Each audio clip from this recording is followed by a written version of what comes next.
I think this is one of the most important questions that an attorney will be asked in interviews. And I think that this is one of the most important questions that people will be asked in interviews. It's important to point out the first thing that you don't have to answer the question, and it's usually not going to be asked very often. But one thing I would say, under no circumstances should you ever volunteer this information if you don't have to.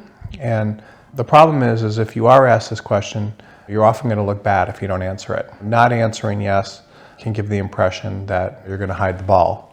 So if you don't answer it, it just kind of breaks down the trust. But in my opinion, if it is asked, then there's a couple rules that you need to keep in mind when answering. The most important thing to understand is when you're answering the question about where else you're interviewing, if the firm thinks that you're not their first choice and you're interviewing at a small firm, and then you also tell them about a large firm you're interviewing with, that can kind of go the wrong way. But if they don't think you're the first choice, they're not going to likely make you an offer. The second thing to keep in mind is how you justify why you're interviewing with other employers. It's important for employers to know that you're going to hopefully remain with them if you receive an offer from them. They also want to understand why you would be the best fit among potential different offers, and they also want assurances that they're not making a mistake if they hire you. One example would be if you know someone at the employer who said good things about the employer, you should tell the interviewer that you've heard great things and this is why you like the company or the firm. If the employer does a certain type of work that would be difficult to find elsewhere that you might be interested in doing, you should highlight that. If the office of the employer is in a convenient location or an area where you're excited to be working, you should tell the interviewer that you want to work there as well. If the culture of the firm is great for what you desire, that's also something that's important. And then you should also give any other assurance you can to convince the firm that they're a top choice. There's several scenarios where you may be asked to justify about interviewing with other employers. If you're asked about interviewing with other employers and you're not interviewing with other employers, it's okay to say that. Another option would be if the other employers you're interviewing with are less prestigious.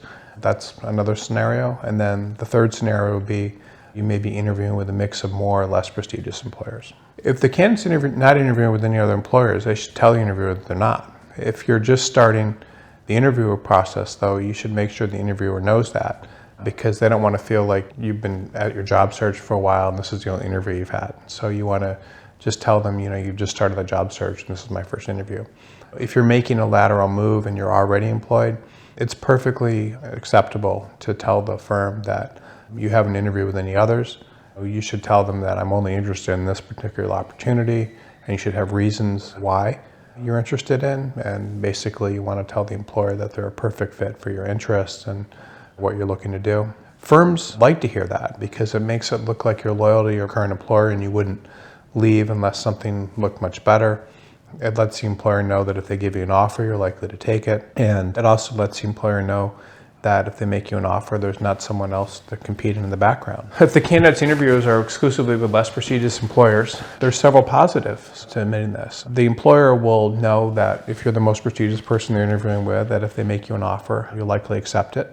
And if the employers are more prestigious than the one you currently work at, they're going to respect your desire to move up in the world. But there's also a downside. The employer may think that you can't get any interviews with better employers, and there might be something wrong with you that they're missing. One thing I would say is one way to mitigate any potential downside is to tell the interviewer that you're only applying to places with openings, and these are the only employers you're aware of with openings.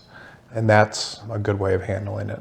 Another thing you can do is make clear to the employer that you're qualified to work with them. You can tell the interviewer that money's not a concern. You're most concerned with finding the right fit, for example, and the less prestigious firms have a lot of positive attributes that aren't necessarily readily apparent. So that's one way of doing it. And that'll characterize you as someone who's more concerned with practicing law in the right environment than necessarily making a lot of money. Well, and this is really the most common situation, so your case will not need to be as compelling in that case. The employer just needs to have a basis for understanding why you're interviewing with multiple employers. In every interview you go into, you never want to leave the employer with the impression that you harbor any type of ill will and that sort of thing towards your current employer. Employers typically do not like interviewees who say bad things about those they work for because they believe that one day they could be on the opposite side of that. So what you need to do in the interview is to convince the employer that your current employment situation is really preventing you from reaching your full potential.